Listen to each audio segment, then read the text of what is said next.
Welcome to the Supporters Fund, Ask an Investor. I'm your host, Jeffery Potvin, and let's please welcome Saad Hassan from Hassan Family Office, CEO of Nvestiv, as our investor for today. Welcome, Saad. It's a real pleasure having you join us today.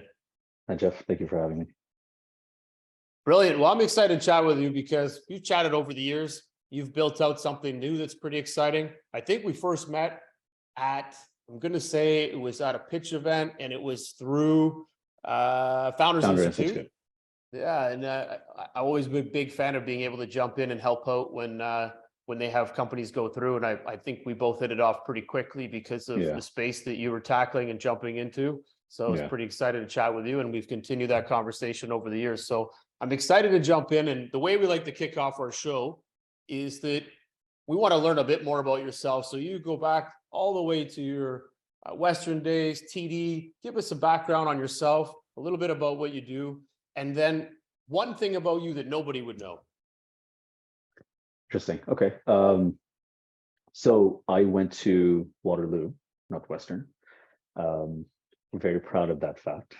I would actually go even further back. So our family is originally from Bangladesh, a little bit of roots in the Middle East as well, but we moved here when I was 9 years old. Waterloo was 2008, I think, when I started in Waterloo, and I actually did health sciences. That's something that a lot of people don't know about me, given my industry, but my plan was to go through med school and become a doctor. My mom is a pediatrician. So, and when I was 4 years old, I broke my hand, got two elbow surgeries, and spent the next 3 years doing therapy and all of those things at the hospital ward with my mother and her department. And it was after school all the way until, nighttime when she would come home. So I got to really understand and know the hospital scene. So from a very young age, I had been ingrained with the fact that I want to be in this space. This is what I want to do with my life. So, fast forward through high school, I did an IB program here in Toronto.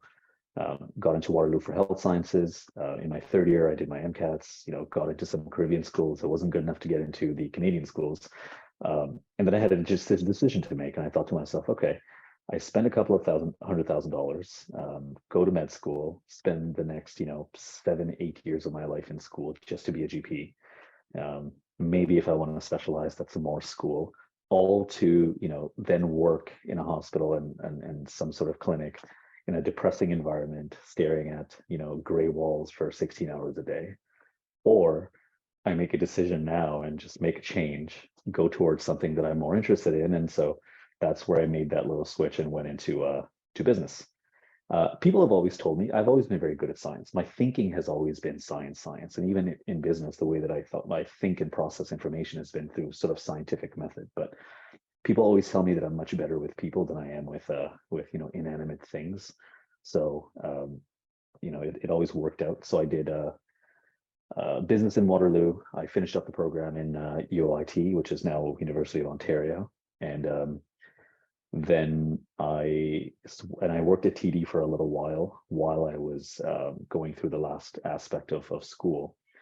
Started out, doing very simple basic analyst stuff in TD, then went into TD Securities, went into the over-the-counter trades department, did some investment banking. That's when I got into private investments. And all through this time, my family office, it's a single family office. I had completely opted to stay away from the family office. Most of the family has been managed by, outsourced wealth managers and et cetera. I hadn't touched that altogether at all. And I had made it a point to myself that I was going to make it on my own and not try to, take advantage of the situation that I had. So it was required of me to gain my own credentials. It was required of me to make it my own way. And only when I was able to really prove my worth, then I slowly started moving into handling some work for the family office. Now, my area of expertise has always been private investments. Public markets has never really been something that I've been very good at. And so private investments, I understand it. I get to roll up my sleeves. I get to sort of put my thinking cap on. And I think that's what's interesting. So As I made more relationships and as I did more deals in the private space, I was able to start taking some of our family's allocations and start to put it into private investments. So that's really how I got into it. Now we're at a situation where I manage the private arm of the family office. The public arm is still, outsourced, but mostly what I spend my days doing. I wear a couple of hats, but on the family office side, I spend most of my time doing research and DD and allocations for real estate, for private equity, for venture, often for infrastructure deals, which is along the lines of what we do. And then along the way we created Nvestiv, and so I spent a lot of my time doing that as well, and we can talk about that a little bit as well. So yeah, that's a little bit about me. To answer your question about something that most people don't know about me, I was almost a doctor. I love it, and that's a really exciting background.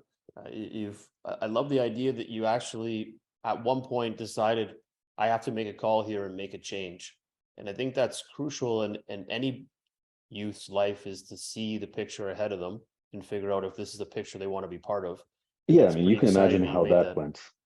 You can imagine how that went in the family. A family, Brown family. One's a mother of a doctor. Mother is a doctor, and the father is an engineer. And so you tell them, "Hey, I'm going to quit sciences and I'm going to go into business." That was lovely for them. Well, I'm sure it was a little bit of a turning point, but as you mentioned, they weren't going to just hand over the keys to the car. They were waiting for you to kind of prove yourself, and you still had to go through Yeah, that change, which I think is also shows that they supported you and they cared about you, but they wanted you to pave the way. So if you're going to make for the sure. pivot, you kind of have to make that way to direction of what's going to bring value back not only to you but to the family. Yeah, for sure. So you mentioned, and we can. I'd love to learn a bit more about it. You can share on the investive side. So while you were going through this journey, and I would say it's more of a background side, because as you mentioned, you weren't doing a lot of the family side, but you started to dive into it, and then you came up with your own model and how you wanted to start investing in venture and working with early stage companies. And I remember a few years back, you actually connected us to a company that we ended up investing in. And so you understand the space, you work inside of it. Maybe you can share a little bit more about how that looks today and where Nvestiv is and where you're looking to go with it. Yeah, sure. So Investive is just a private alternative investments ecosystem. We started out as a matchmaking service, but we realized very quickly that the main pain point that we have to solve in this industry is that there's a lack of technology that connects private investments. Right? It is a very siloed space. People value, relationships and transactions more so than efficiency and streamlining using technology, for a good reason, because as you become more and more wealthy as a family, the more you're out to protect yourself in your name and not be involved and known for your activities. Makes you a target, but also at the same time, it makes you a source for solicitations or a target for solicitations. So people don't really like that very much. So privacy is low key. A lot of people have come and tried to do what we're doing, but they haven't really solved the privacy issue. So that being our North Star, we've built Nvestiv to be an infrastructure and technology that prioritizes the privacy of our investors, does not share their information to just anybody, not be some sort of a database that you can just go on and just search for investors and call on them. But mainly focus on building tech that we know will streamline and facilitate the investment process. That includes, data rooms, because that's a huge aspect. That includes reports that relate to due diligence between the investor and the manager, and the investor relations portion, which buffers the initial introductions all the way to the point of that deal closing. So we know that we'll never replace the need for an in-person meeting, the need to look into somebody's eye and shake their hand, but we understand that prior to that, there's a lot of due diligence that can be done that disqualifies a lot of potentials even after they meet. So it's really about reducing the cost of business development on both sides. It started out because we were co-investing with a lot of family offices. There was about 20 family offices that we were doing deals with. Given that I was younger, given that I had a sort of hunger for technology, they just looked at me and they said, "Look, why don't you build us an intake portal the problem that we were trying to solve is that, as known investors, we're pitched all the time. And usually the pitches look the same way, right? It's, hi, here's a blurb, comes in on LinkedIn or email, a long blurb about who they are attached with a presentation. Now, for them to really go through all that, they have to dedicate a lot of analyst resources to qualify that deal. Not always worth it, but they understand that there's some diamond in the rough. And investors, you'll realize that they come with a lot of FOMO, right? So to solve that problem, they said, okay, let's build an intake portal where we create an account, we set our specific criteria ahead of time, set it, forget it. And anytime somebody pitches us or calls us, we say, hold on, stop right there. Go onto this website, fill out the forms there, and there's a layered algorithm that'll tell us if we should talk to you or not. It was just a simple website. So, it was very useful for us. So the 20 family offices started, sharing it with other family offices, who then started diverting more of their solicitors onto the system. And eventually one day we woke up and there were a lot of people on one side and there was a lot of people on the other side. And we thought, hey, there's a marketplace. So we spun it off into its own business. So that was the genesis of Nvestiv. Keeping everybody's identities private, understanding these set prerequisites ahead of time, making matches based off an algorithm that told you as an investor, should you or should you not speak to this person based on an algorithm that we've chosen. We've then moved away from just that aspect, and we started realizing, okay, well, the matchmaking is an important component, but then they started telling us, hey, we have an issue with the way information is being relayed to us, right? Data rooms that are coming to us sometimes are incomplete, sometimes they're inconsistent, files are mislabeled.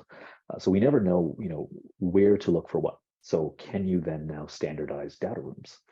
So we've built a system that standardizes the way delivery of data rooms is done completely in a structured manner.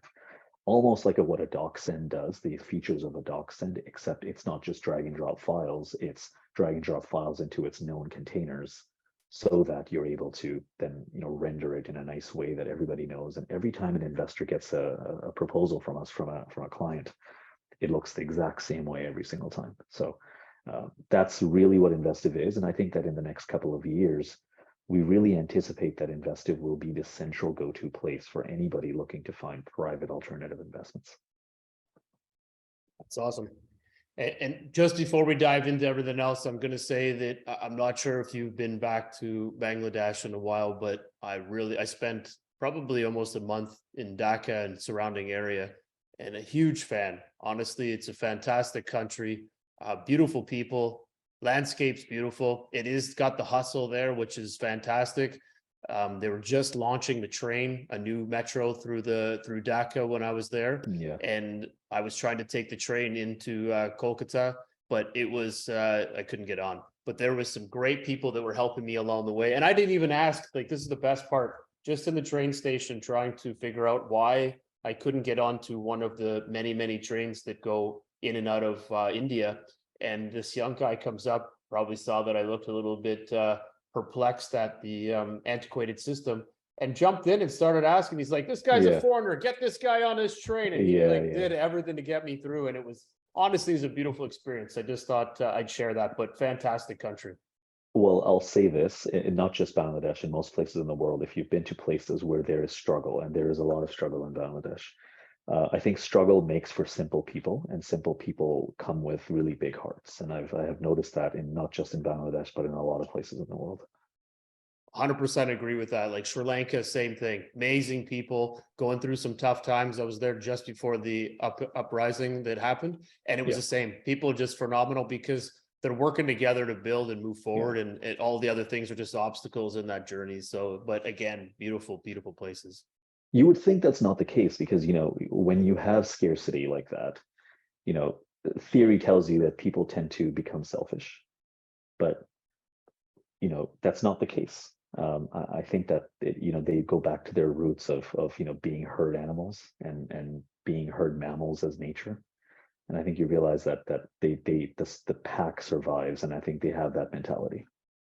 Completely agree with you. Yeah, it's pretty cool to be part of, and I can say that it was like being in rural China when a decade ago when my photo was taken more than I took. So when I was in Bangladesh, there's very few foreigners that go there. I think I had Yeah. my photo taken more than I took of the great architecture and old cities and villages I was in. So it's pretty cool. You're probably, on some shelves right now in Bangladesh, just saying, "Hey, I met a white guy one time."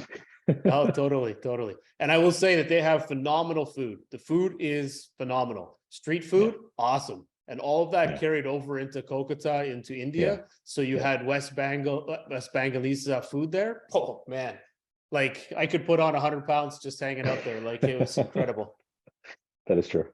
So, well, I diverted, but so let's go back a little bit into to kind of pick into some of this great story and the line that you've gone on. You had some great experience, of course, being able to kind of work at your mother's work. And I think that's really kind of cool because they have these environments set up, I guess, all over the world where you have that Yeah, opportunity to go to your parents' work and spend a day or two there. You spent a month or two there kind of rehabilitating. So you really got to years, learn that. Oh, years, even better. years. Yeah, So you became one of kind of you were almost like an intern doctor as a young right. kid, just learning and working through the system. So it's pretty exciting learnings that you gain from that on process, abilities to what things you could do, interacting with people, because you would have had so many people interacting with the young guy that was hanging out with his mom for months and years. That's pretty exciting. Oh yeah.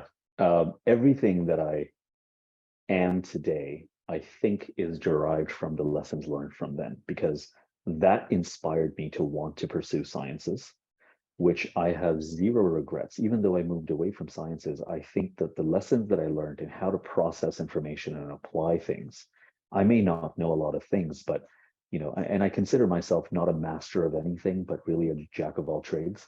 But what I think I can really do well is to take information from one thing, apply it to another, and find connections between the two, which I think really comes from the scientific background. So 100%, I think that that really has been the biggest source of sort of motivation and drive in my life. Well, hopefully this motivates other people to say, maybe I should be bringing my kids into the office or into my work environment a little bit more so they do gain that intrinsic knowledge that's just gained through socializing and communicating just in the environment you're in. I think we lose that ability to think there's anything there, but just being Yeah, able to observe that, the red alerts going on, all of these things create actions and you see how people move and interact and do things. You learn from that, especially when it's repetitive every day. And yeah, then you take that and move that along into your environment when you got into TD Securities and started to yeah. work your way into the corporate side. Is there a couple of things that you could say you learned as well in the corporate infrastructure that have helped you today in the entrepreneurial side? Yeah. I had this really great director who kind of saw something in me and took me under his wing. Um, and I have to say, I owe a lot to him in how he did it, because he understood something about me, which is, people have different learning styles, different personalities and all of those things. And I think he did a test on every one of his employees. And I found this very unique, and I do this in my companies too. First thing he always did was he checked what our learning styles are and what our motivational styles are. And then the other thing that he gave us a survey on is he said, when you are recognized for the work that you do you prefer to be recognized in public or do you prefer to be recognized in private? I found that fascinating, and I found that it was great management. But what he learned about me is that I like to be recognized in private. I get awkward in public acknowledgements, but also at the same time, what he recognized about me is that I'm the type of person where if I'm to be convinced to do something or motivated to do something, I can't just be told what or how to do it. I need to be told why. And if I understand it and if I can understand your why, then I will take ownership of the situation and I will work on it just the same way that I was the owner of that business. And he really taught me through my corporate journey that, hey, if you want to do well in anything, you have to treat it like it's your own business. It may not be, but that level of ownership that you take will dictate your initiative, and it'll dictate everything else that you do in your accomplishments along the way. So I think I had a really good role model early on who kind of crafted me in the right direction. And I think that that's what sort of propelled me throughout the journey that I had at TD. I love that. And the part that I love, there's a couple of things that you stated there, but treat it like it's your own business. If you want to get something out of something, you really have to treat it like it's your own. Put the passion, the drive, that will Yep. line everybody else up to support you at the same time. So I think that's Yeah. super valuable. But I think the real top line value here that you gained was that someone saw something in you through the test or through just being able to meet with you and interact with you, and they took you under their wing. I think this Oh, is something that I 100%. find that is lacking in the world today, or even in general, is that people don't take enough time to learn the people that are with them and then figure out how can they actually prop them up and help them positively. Like there's Yeah. going to be some things where you got to give people a nudge and a push and a punch just to kind of get things rolling. But really, that positive reinforcement of understanding who you are and how you work. And I love that they go into recognizing these pieces so that that actually enables you to be better, which also enables you then to take accountability to want to treat it like your business because you had somebody that actually was looking after you, as an umbrella, as you want to call it. But that is pretty exciting. I would think that Yeah. that is such a valuable thing that so many people probably lack today. And that you were able to find that. I think that's amazing. 100%. I saw it within, my department itself. A lot of people didn't get that type of treatment. I don't know what it was about me that made him, do this, but I think he recognized early on, and this is also something that he taught me, and he said, look, you will eventually get into management positions in your life. And the one thing that people don't understand, and I take this into sort of business as well. So with all my businesses, when you start, you are the founder. You are the one who has to do everything. Same with a job like a TD, you're the analyst. You have to do everything. But suddenly, for your performance and your excellence, you get promoted into becoming a manager responsible for people. I think that's a kind of a broken system, and I think it was Simon Sinek that talks about this as well, where there's a bit of a broken system where you take the best doers and you make them leaders, but that doesn't make you a good leader because you know how to do the job, but that's no longer your job. You ask most leaders what your responsibility is, and it's no longer to run the business; it's to manage the people that run the business. So I think what he taught me early on was how to manage people and how people want to be managed by leading by example. And so when I went into management for TD and a few other companies, I think I was able to carry on what he taught me, sort of informally, and I think that's really contributed to success in my businesses because I had never raised capital for any of my businesses, bootstrapped it all the way through, and that comes with being able to inspire people to believe in you along the way without getting paid. And I think that only comes from being able to understand what motivates them, how they want to be managed, how they want to be treated, and how they want to feel that they have ownership into the enterprise that you're building together. And that goes to the point you just mentioned again, where it goes to how to motivate people. Are there a Yeah. couple of things that you can share on how you motivate your team, how you motivate? And I know I've sat down with you a few times. I leave excited because just how you interact with people, the things that you're sharing, it gets you excited because you're not talking today, you're talking vision. So vision is a Right. big player in that. But how do you motivate your teams? How did you do it then? And then how are you doing it today? And what is that thing that just the golden nugget that every founder needs to know because they're like, I can't motivate 100 people. How do I do this? I need help. You have to be very, very transparent. I get yelled about this all the time because even now, when we've gotten a little bigger, I tend to be very transparent with everybody about how things are doing, so whether it's revenue, whether it's operations that are in the works and etc. I don't believe in siloing departments because then it leaves them confused as to what their roles are. I really like the idea of dynamic teams that are cross-functional because it lets everybody have an understanding of all the things that are happening and how the puzzle pieces fit together. And I think that when people have that, they start to feel like they again have ownership into the position, and they're not just some cog along the way, that they're seeing the whole grand vision. So you're creating a value system for each individual in the business so they feel that they're being rewarded by being able to work with other sharp resources that are in the Yeah. business. They're being Yeah. rewarded by your direction. They're being rewarded by all of these different things that all sum up to allow them to see that there's a bigger future in this role than just being this specific role. Yeah, and also the other thing is to being able to really carefully tread the line between professional and friendship. Um, when you start a business and you're closely working with everybody, it has to be a very close relationship. You need to feel like it's a brotherhood or a family.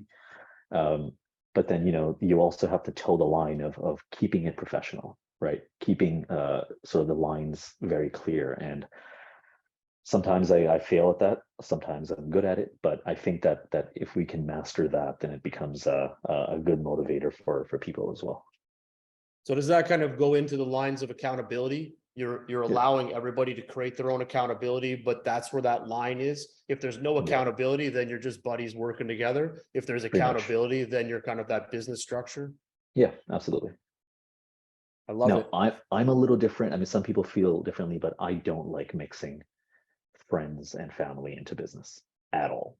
Some people, completely think the other way, especially in my culture. It's like, well, nepotism is a good thing, because those are the only people that you can ideally trust. But I feel differently, because I feel that the more nepotism you show, the less you can keep people accountable. And so I don't per se bring friends from outside into my business or family, but it does happen that as I bring people into the business, they tend to become very close to us. They tend to become family, and then you kind of have to know where that line is to say, okay, great, we're here, but let's stop here.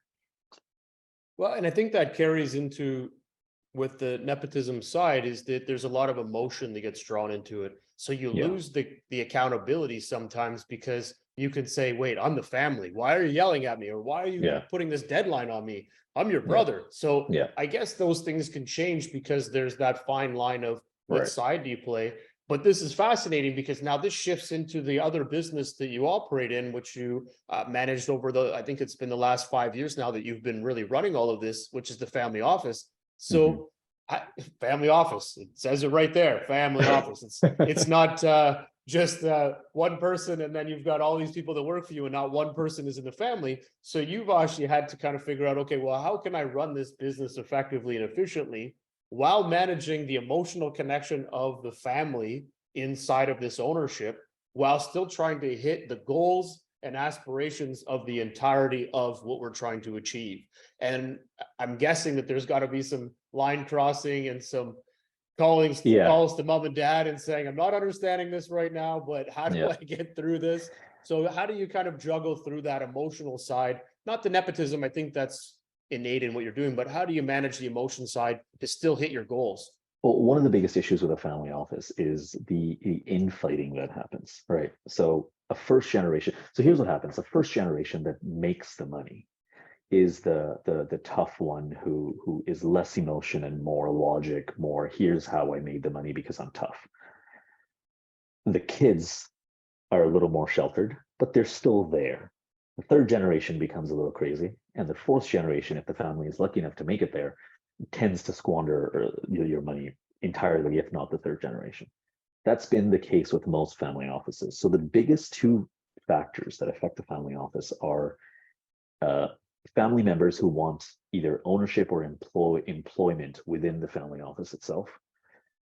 That always comes with infighting. The other aspect of a family office is that how is the money allocated within the family members? Can they have access to those resources? How are the trusts set up and all of those things?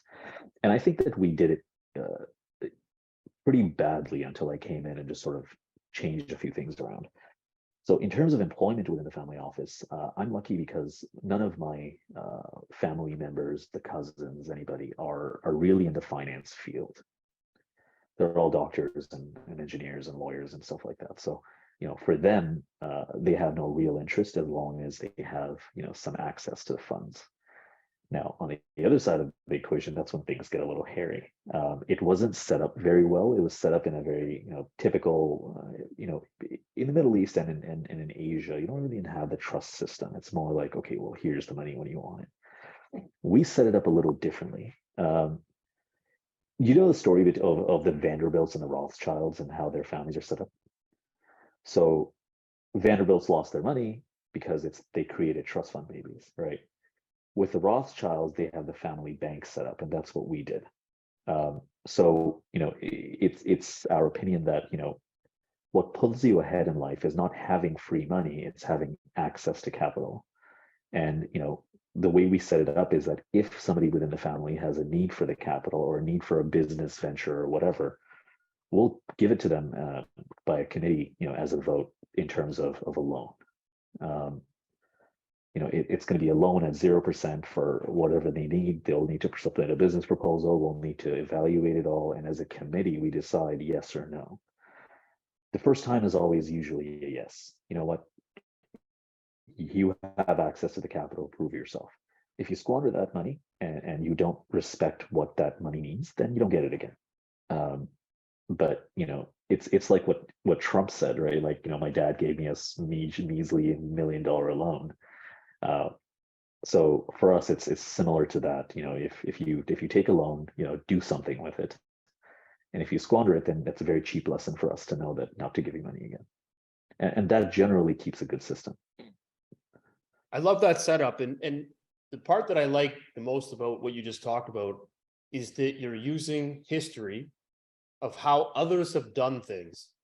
Again, where I find that there's the lack of people going and researching what the Rothschilds did or this group did. When you learn what they've done and where their shortcomings were and where they had the wins, and you take that back and kind of break it down and say, okay, this is what we want to be today, and baby steps will get us to this next level.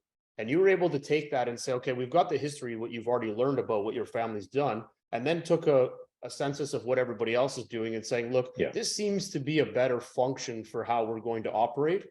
And then this is how we can go forward. And I love the fact that the first time you do something, we're going to invest in you. Why? Because your family, we believe in you. We're going to look at the proposal. We're going to give you feedback. We're going to help you along this journey, but make it worthwhile, because the second time it's going to be harder if you can't make the first time work. So it really does put you in the driver's seat. It gives you the confidence. And I think that is also something that lacks in the world, is that people make that first money the hardest money you ever get.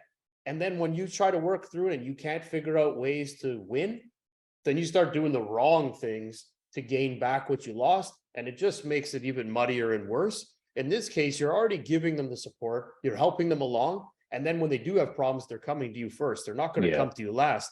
So again, that's just a different way of looking at the system, where it doesn't work like that in most institutions or anywhere else today. So I love that. Yeah. And the other thing is meritocracy, right? I mean, I have so much to say on the topic, but we are now in a society where meritocracy is not that important.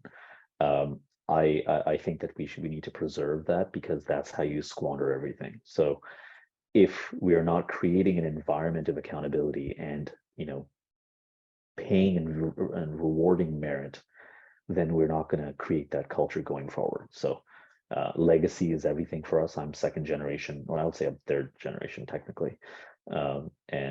But this is the first time that a member of our family is really taking, ownership of the family's resources. So I think it's on me to sort of put it in a way that works. And we've had many advisors along the way that guided us in the right direction. But this is definitely not me on my own. But I think that some of my interest in history, as you said, helps along the way. Agreed. And I think the other piece that really ties, and you just mentioned this, is that you had a lot of other input as well. And this input from these other groups, it tends to be self-serving, because they don't get paid if they're not doing this and you don't do this. So there's a fine balance of, are they doing this because they see the benefit in us being around a long time and next generation, or they try to clean our pockets out of all of our money so that we don't have this next generation. So there's a fine line that you're doing it for the family, they're doing it for themselves, but somewhere in between, there's going to be the fine line that allows you to operate and grow as a family office and continue to grow for generations. Yeah. Well, one of the very unique advantages that I have, given the platform that I've built with Nvestiv, is we have the trust of many family offices. And, because I provide them a value and I don't charge them to work with us, they're always willing to reciprocate in other ways. And that includes, understanding and insight into how they run their family office. That includes, problems that they face and challenges that they face. Sometimes they talk to me about very personal issues around, the habits of their children and all of those things. And I learn all of that, and I can say, okay, here's where I think there's some patterns evolving. Maybe I don't want to go in that direction. And that insight, I think, that I have is very unique, and I'm very grateful for it. Agreed 100%. So in this journey of working in the family office and really learning this new format and how you want to Right. operate, how you can build all these massive projects and start getting investment and driving them in. How do the outside parties, you said they kind of find you, they send you stuff and you decide, is this worth it? So let's just take this as a context of all family offices. Sure. As a startup founder, what's the best approach on how they should be approaching a family office? Because I think a lot of family offices operate in the prop tech space. They love properties. They want that quick return, 5 years tops. I Yeah. want in and out in 3 to 5.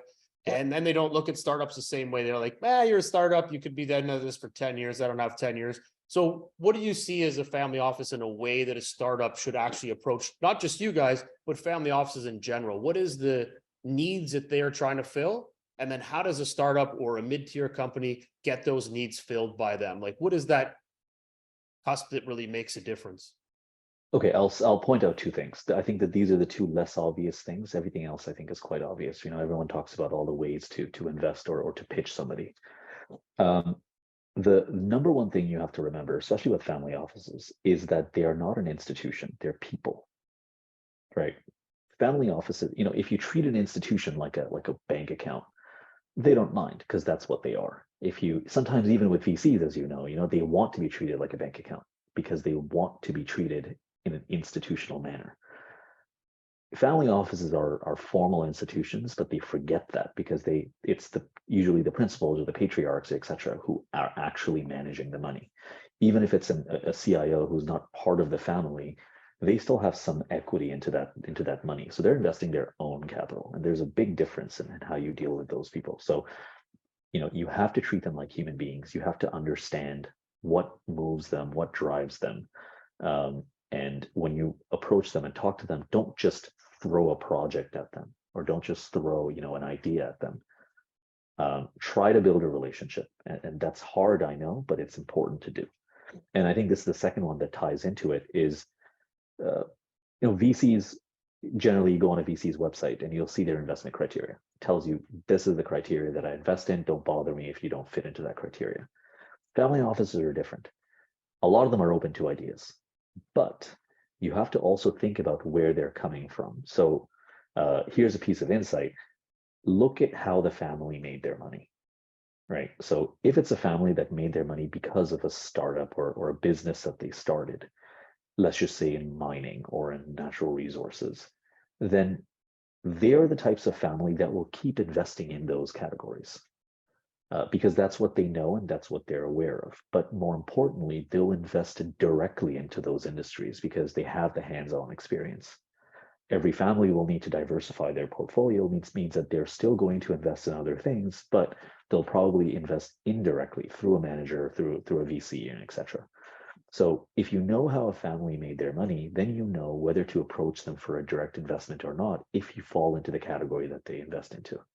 A family that made their wealth in real estate is likely not going to invest directly in you because they probably don't know anything about running a startup. So they're going to go through VCs, and then they might even direct you to the VC that they put their LP capital into. But to really understand that really separates you from the thousands of other founders who don't know anything about this one concept. I love that. You're understanding your audience, but really doing your homework and figuring out, is this something that they would be interested in? Have they done this before? What's the pattern? What's the history? So again, it goes back to that history side and learning more about them. And again, I agree, this is something that is missed, or we're just running and gunning and don't take the time to actually look into it and say, wait a sec, I could save myself cycles if I actually did some research and learned more about this business or this family office. Oh yeah, and we can always tell when it's a run and gun spray and pray method, right? Like if you send us a blurb on LinkedIn with, even if you use our names, we are aware that there are name tags that you can use from automation softwares, right? So that's not the issue. It's just there's a billion of these coming in on a monthly, yearly basis, whatever, right? So question is, which one do we address? It's the ones that really pull at our heartstrings, because at the end of the day, you have to remember that family offices do have a heartstring in there somewhere. I like that one. What pulls at the heartstring? That's huge. And you got to find what that little nugget is. I remember sharing this with a founder where they said that investors are bad, ventures don't understand anything, and they don't invest correctly. And I said, maybe take the reverse of that. maybe that the investor has built this box around what works, and you have to figure out how to get in that box. And this Yes. box is fortified, 20-foot walls. They have everything in there because they want to find out that how hard are you going to work to improve and impress on them that Yeah. you're someone they should invest in, because they've had enough fails. And that's Yeah. why the box gets smaller and smaller and the walls get higher and higher, because they're really honing in on what brings success. And that's what they know. Well, especially in this climate, right? Um, Everyone is so tight with their purse strings right now because everyone's holding and they're trying to stay liquid. But and so, I keep hearing and seeing all over the news that, investors are no longer investing. They're holding on. That's not what we've seen in our system. The nice thing about our system is that it's being changed live, so we can see shifting mandates. And what we've seen is that the amount of money that needs to be invested is still very constant. It's just the asset classes and the criteria have become now tighter.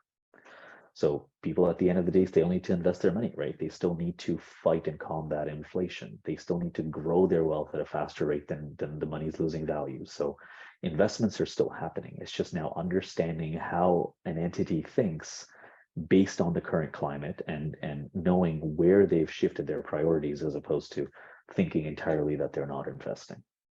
Now, if they Love don't it. have money, like dry powder, that's entirely different. But I'm talking about people who have the money; they will still invest. They're just looking for opportunistic types of deals pertaining to that climate.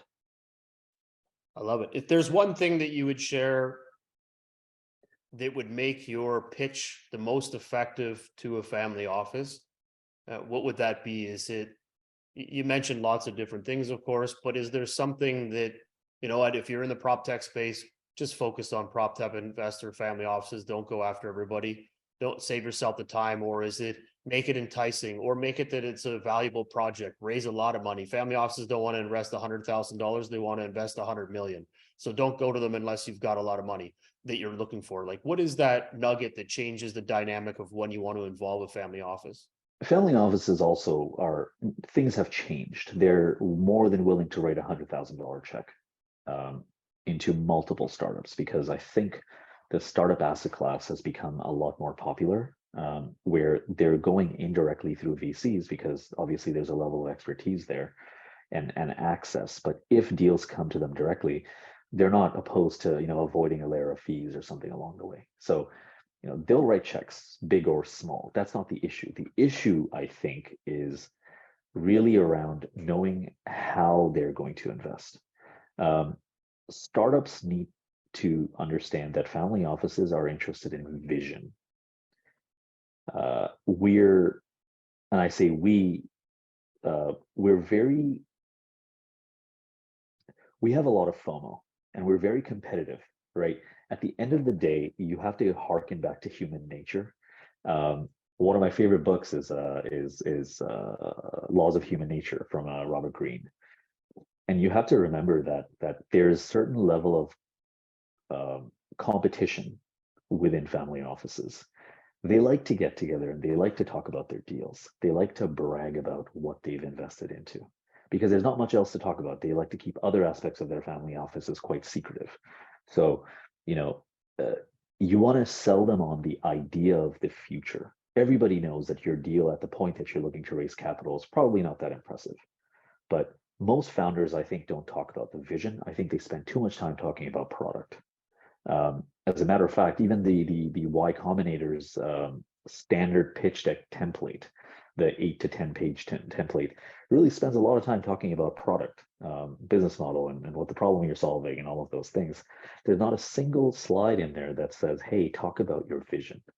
Talk about where is this going to be in 5 years. How are you going to become insanely rich from this investment?" I don't think that that's talked about enough. And I think that often what founders do is they leave it to the family to try to make it that determination on their own. And maybe that's a good thing because sometimes some families will get it, but sometimes some families are going to say, look, if you don't spell it out for me, I don't want to have to do the work. Right. So I would say spend half of your pitch talking about the vision. And once you've really clarified and crystallized the vision, then talk about your product, because nobody cares what your product is. They just want to know where you're going. I'm hitting the red button, green button with the thumbs up. Like, that's awesome. Super valuable. Brilliant. I love to share that when founders pitch is that it should be 1 minute on the problem solution and 9 minutes or 6 minutes or 5 minutes on how do you make money. Yeah, That's all that matters. How do you make money? And then yeah, I'd add that layer in. What is your vision? I love that because a lot of founders sometimes get stuck in the product and how to sell you on it because it's so crazy and difficult and technical that they don't actually think of the simplicity of it and what the outcome is. I'm creating a car today, but it's going to be a flying ship in 5 years. Wow, that's sick.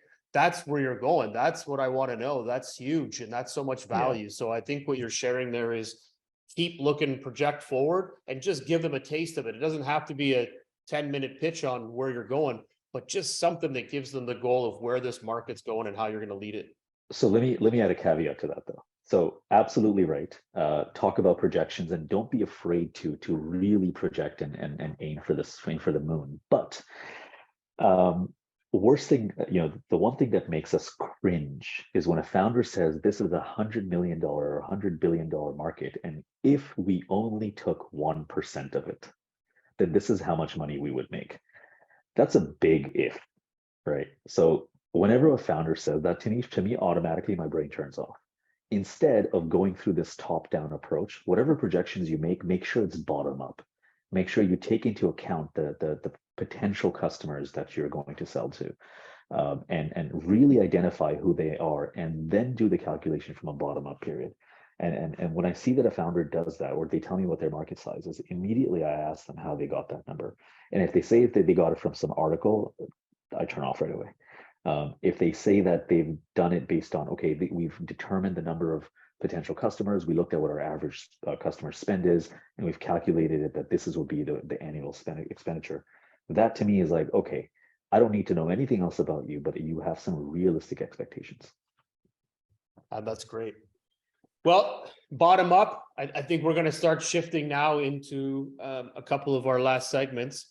Man, everything you've shared is awesome. So valuable, lots of great insights. I'm You're a excited. VC, so I'm glad you think so. Yeah, this is great, man. All right. Toughest lesson you have learned as an investor? You're going to lose money. Warren Buffett has a quote, says rule number one, never lose money. And rule number two is don't forget rule number one. Yeah, that doesn't work. You're going to lose money, especially in startup investments. So you have to go in with the understanding that it's about the law of averages, right? Everyone is going to look wonderful, but we factor in that only a small portion of our investments are going to pan out. And hopefully their capital gains or your capital gains from that investment outweigh the losses. That's something that took me a hard time in the beginning. I was taking my losses personally. And outside of that, investments. Oh, here's the other thing that I've learned. In the beginning, I was taking a lot of time making decisions, and I think a lot of families do this. But I think that you don't need time to make a decision. I think you need information to make a decision. And I wish that more families and more institutions, understood that and adapted that you can sit around and discuss something. But I think, when they tell you when you're going through university, right, that if you're doing a multiple choice question, it's your first instinct that's usually the right answer. The more you overthink it, the more you try to, second guess yourself. So I think that generally your instincts about an investment when you first evaluate it is correct, and I've learned to tend to do that more now, where I used to pretty much get cold feet before. Well, you're trusting yourself, and I think that really makes a big difference. So trust comes from losses, trust comes from making mistakes. So I love that. That's great. Okay, now we're going to kind of shift a little bit into a case study, and maybe you have a startup founder, she or he, that you've worked with that you said, you know what, this is what it takes to be a founder. The company went from X to Y, they were going to fail and they succeeded, or they did fail, like whatever that story is. But what we like to portray is what it takes to be a founder, because I think sometimes we see the world in this Instagram version that it's so amazing, and they forget what people have to go through to get to amazing. Is there a story that you could share on that? Yes. So one of the companies that we invested in, it was in the fintech space, and the original CEO, he was, an accountant, very, very versed in the space. And he was driving the company into the ground, because he was paralyzed with this idea that everything had to be weighed and reconciled and everything had to be done safely. Uh, one of the things I've learned is that founders need to have vision and they need to surround themselves with people that say no. But the founder or the CEO needs to have vision. And when the CEO is the technical person, whether it's the CTO, whether it's a technical engineer, or whatever the case is, I found that those companies don't do well. We had to step into that company, and we ended up making the COO the CEO. The COO was this, he didn't go to school, he didn't do anything that's pertaining to the fintech industry, but he worked some jobs while he was so in Canada we have a Spring Masters, that lawn care company that every high school kid does. So he did that, and he did a few other sort of odd sales jobs along the way, learned and taught things to himself, and just somehow got into this business. I think he was friends with the original founder. But what I learned about him is that he is an excellent salesperson. He knows exactly how to sell something. Even if it's not ready yet, he can sell the idea, pre-sell the product, and then use that money to build out the features and then start when the contract is ready to go. And we've seen him do that a few times. And I thought to myself, okay, let's take a chance on him, because I think he would be the better CEO. And that company right now is they would have exited, they would have gone IPO during this time, but the markets are so bad that they're actually just holding off until they go IPO when things get better. And that's been the best decision I've ever made when it comes to the operational factor of a business, because I found that the CEO needs to be the salesperson, right? They don't need to know how to run the business. They don't need to know how to do anything. They just need to be able to sell the idea to people, and that includes his employees, who are the ones who are experts at what they do. And ever since I've made that adjustment, I have not invested into any company so far where the CEO is not the salesperson. It doesn't matter if it's the most brilliant developer, most brilliant engineer that comes to me with this wonderful idea. If he's the CTO, wonderful. But if he's the CEO, for me, it's a no. It's a good point. Everybody's selling, and you got to learn to sell if you're not. And if you can't, then you might not be the right role, because you can't just be the front runner without being part of the team and growing it. And if I was to break the business down and then share its two ways, you have the number one position, which is you have the front person, and that front person is the Bill Gates, it's the Steve Jobs, it's the one that has to be out interfacing and selling. And then you have the secondary, which is just as powerful in the business, and that person is focused on being the solutionist. They have to deliver the solution, and that's your Steve Wozniaks of the world. They're not in the limelight, but they're the ones that just tie it all together. And you need those two in order to operate. However, who owns those roles, they're the kind of the most crucial roles in a business if you want to build success. So to your point, you really have to find someone that has multifaceted, but has to be able to sell. 100%. And on that note, you're right. That's the person that doesn't get a lot of recognition. I really need to shout out my CTO for Nvestiv. I mean, he doesn't get the love and the credit that he should. His name is Paul Iannazzo. Quiet, very mild mannered, and everything that you imagine that a developer would look like. If you don't know developers, is exactly what he looks like. And without him, and without his problem solving and his execution, I don't know where Nvestiv would be today. I mean, I'm the one that comes to him with all these, wild, far-fetched ideas, and we'll have our 4-hour, development meetings together, and he'll say, "Yep, nope, that's trivial, yep, nope." And then, a week later, he's like, "Okay, well, can you look at this and tell me if this is good?" And I don't have to do any of the technical stuff, and he's built fintech companies in the past before, and so without him, and without somebody, as you said, the counterbalance to what I might be, the front runner, for example, we would have nothing. So I 100% agree with everything that you just said. I love it. Well, we're giving a shout out to Paul then. He seems like a rock star, and we're going to have to give a shout out to him. All right, we're going into Absolutely. the next favorite segment, which is called the 60-second rant. So this is Oh, how it operates and works. You're going to rant for 60 seconds on something you're passionate about, something you want the world to know about, and I'm going to time it. At the five, when you no. have 5 seconds left, I will put my hand up, but that just means you got 5 seconds to finish up. I will rebuttal once if I can. You might lose me. I don't know, but I'm going to try my best. So I'm going to say go, and you got 60 seconds. Are you ready for this? Yeah. All right, you're on.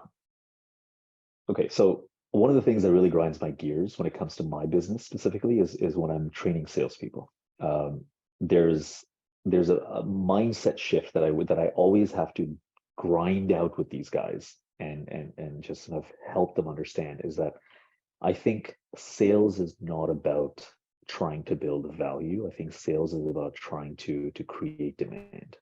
And I think that I wish that more people would spend, and I wish that schools and universities would teach this concept that, there has to be an understanding of human psychology, understanding that, people are herd mentality, understanding that people don't want to be sold to, right? Like they want to feel like they're buying. It's like when you go into a store, right, and you know that you want to buy a pair of shoes, but when the attendant comes up to you and says, "Hey, can I help you with something?" Your automatic response is no. So it's not because that you don't want to, it's because you just don't want to feel like you're being manipulated. Um, I love it. so Well, that was yeah, your 60 seconds. I'm going to say that this is a great 60-second segment because sales, business development are one of the toughest areas to build and grow inside of a company. And really, it comes down to commercialization. How do you yeah, commercialize what you're doing so that you can just hire bodies? They come in and they just process out this cookie cutter model that you built. That's exciting, awesome, and everybody wants it. And to all your points, it's very tough. yeah. There's a gentleman that we interviewed in the past. He was on a panel. His name's Jeff. He wrote a book on sales. I'm going to want to make an introduction because I can't think of his last name right at this very moment. But really cool, really awesome book. But my counter to this is that maybe when it comes to the sales side and the process and understanding, it goes back to the first thing you talked about, which was understanding the people, communicating, over communicating, and being able to figure out what that is. Maybe there's something in there that helps you solve the sales side. And maybe Jeff can help too with his book and everything else he's doing. What are your Yeah, thoughts? yeah, absolutely. That's the first. That's the only way to solve the problem. I mean, people. If you and I are having a conversation, if you spent most of the time talking, you're going to leave the conversation thinking, "Oh, that was a great conversation."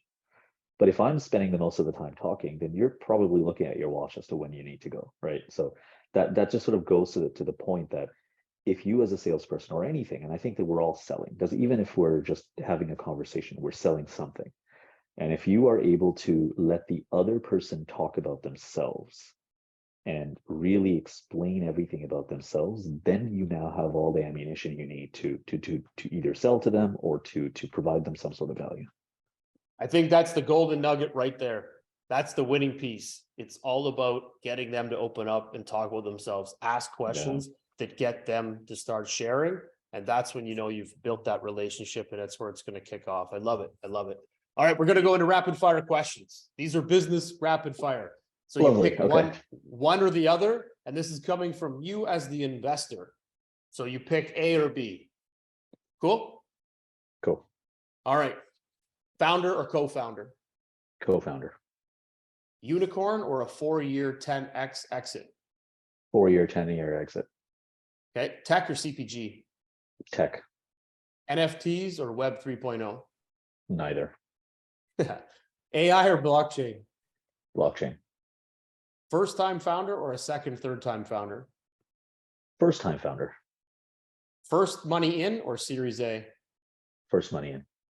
Angel or VC? VC. Board seat or observer? Board seat.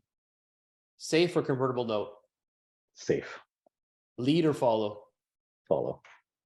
Favorite part of investing? Ooh, you didn't give me an option there. Meeting different people and their ideas. Okay. Number of companies invested per year? 6. Love it. Verticals of focus? Fintech, technology, real estate, private equity, debt, or credit. We're almost brothers. Love it. 2 qualities that you look for that a startup needs to stand out in order for you to take it to the next step. Very unique value proposition in a blue ocean type of environment. And the other one I would say is just having the team to execute. Okay. Ideas are cheap. I think it's the execution that matters. Again, big green button, red button, thumbs up, love it. What is the piece of advice you give founders 9 out of 10 times? Listen to your team members. Listen to the feedback that they're giving you, because likely they're the ones that are dealing with the customers and not you. Brilliant. Do you have a philosophy or rules that you stand behind? For a business? Yep. Never be the smartest person in the room. What tech will define the world in the next 5 years? That one's easy. AI, I think.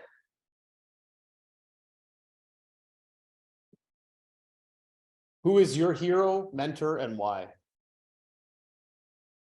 This one's hard. I would say, damn, there's so many. I'm a big fan of Jordan Peterson. I like the way that he thinks and reasons. Forget all the other stuff, whatever his views are, but I like the way that he looks at the world. I do agree. I like a lot of his content. I've watched him talk, read his books. Yeah, you have to have 2 sides to every story or more. Yeah. And I like the fact that he brings all of that to the table when it can be counterintuitive to say some of the rhetoric that's out there, but I also think it's very supportive of how we have to question things, and very well shared. Yeah, I think it's about the questioning part, regardless of whether you agree with his opinions or not, or his conclusions, but the way that he arrives at those conclusions, I think that more people need to start doing. Agreed. What is your biggest fear or phobia in the business startup ecosystem today? I think my fear would be, or phobia would be, that people are not adapting to technology, especially in my industry. I think that's happening right now. Older generations who are running the family offices, they're more resistant to new technology that's trying to replace their existing status quo. But I think that in a few years, in 5 years or so, that's going to all go away. If you can change one thing about venture, what would it be? A little more focus on founders and a little less focus on sort of control. What was your worst investment? An investment where I spent more time talking about control and a little less focus on the founder. Perfect. I lost. I would have to say I lost the trust of the founder, because I was more focused on trying to put my input in there, because I thought that things were not going well. And maybe that's still the good thing to do, because as an investor you have to protect your investment, but you have to enable and prop up your founder, because they're the ones who's steering the ship. I like it. All right, we're gonna do some personal questions now. Same as the business ones. Pick one or the other, obviously from yourself. Book or movie? Movie. Superman or Batman? Superman. Fortune cookie or birthday cake? Fortune cookie. 5 minutes with Bezos or Oprah? Bezos. Mountain or beach? Beach. Bike or run? Bike. Big Mac or chicken McNuggets? Nuggets. Trophy or money? Trophy. Beer or wine? Wine. TED Talk or book reading? TED Talk. TikTok or Instagram? Instagram. I don't do TikTok. Facebook or LinkedIn? LinkedIn.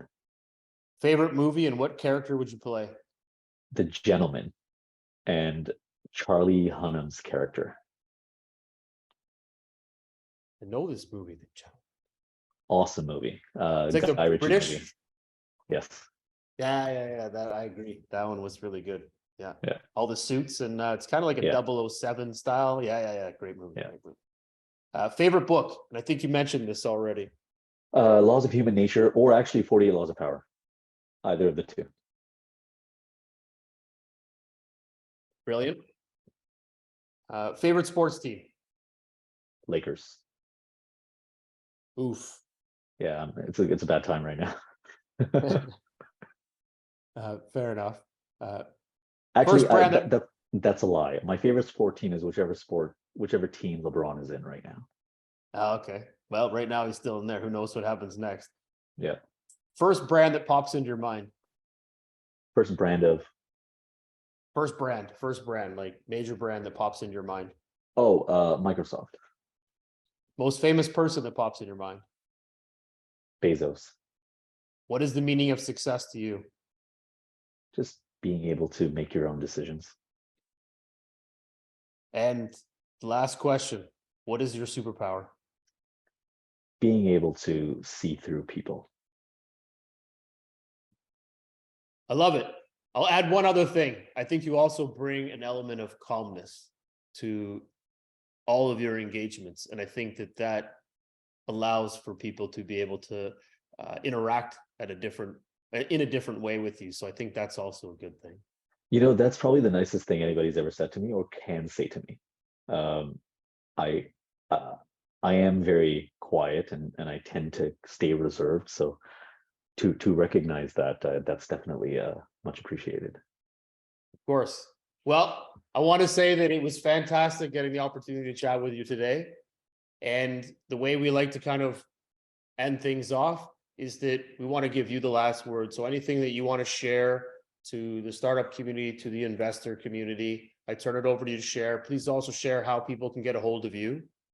And again, I want to thank you for all your time. It's been awesome. I think we went a little bit over time, but man, there was so much great content here. So you honestly brilliant. Thank you for sharing. It was awesome. I appreciate it. And thank you for having me. Yeah, you can reach me through Nvestiv or through LinkedIn. The easiest to reach on LinkedIn. I respond quite a lot. My priority going forward, given that I have the family office and everything, but my priority going forward is to build out Nvestiv, right? Because I have this vision in my mind of what I want this industry to be: a little more transparency, a little more access, while preserving the necessary privacy. But really, there are no rules as to how this industry is, and I want to standardize a lot across it and give everybody the same sort of equal amount of access to capital and resources that a lot of the investment banking firms and et cetera have. And I think that starts with providing value for investors and earning the trust of the investors. So any investor who might be watching this, we don't charge with any investors, and that business model ensures that we have no motivations to misguide or to misalign ourselves with investors. And I think that's key. And I think that for those that are looking to raise capital or brokers and et cetera that use our system, the idea is that if we garner the trust of our investors, then we can take their input and build tech and build features that we know will not only provide you value, but also will be accepted by investors. And I think that gelling, I think, is what's missing in our industry. So that's the vision. We hope that it's the case in the next 3 to 4 years that we can get it there. And it'll take everybody to make that happen, because we can just build the infrastructure, but everybody else has to be the players in the pond.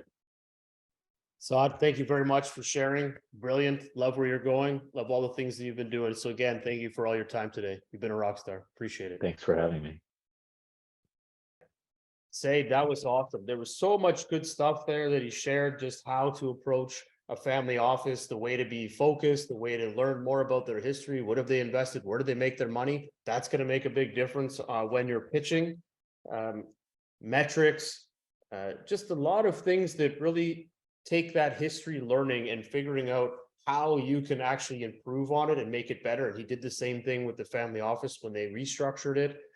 I think that there's a lot of ways he talked about, even in his own business now on the privacy side, keeping things with anonymous, keeping things more secure, but anonymous. I think those really make a big difference in today's investment world. gave his way of sharing, of course, on that side. And don't get stuck in the FOMO. Make sure you're doing your due diligence and your deep dives. And the other ones that were pretty big were transparency, talking to your team, sharing things that are going on, create accountability, get everybody to work that extra little harder because they see that there's a value for them in the future. That's the key to building these successful businesses. Thank you for joining us today. If you've enjoyed this conversation, please feel free to share with your friends, subscribe to our YouTube channel, and or please follow us on Spotify, Apple, and or Stitcher. Feel free to share an audio clip or video clip around the show, and we may include it in one of our future podcasts. You can find or follow us at marketing@openpeoplenetwork.com or at LinkedIn at Supporters Fund. Your support and comments are truly appreciated. Please visit us at Supporters Fund or for startup events or openpeoplenetwork.com. Thank you and have a fantastic day.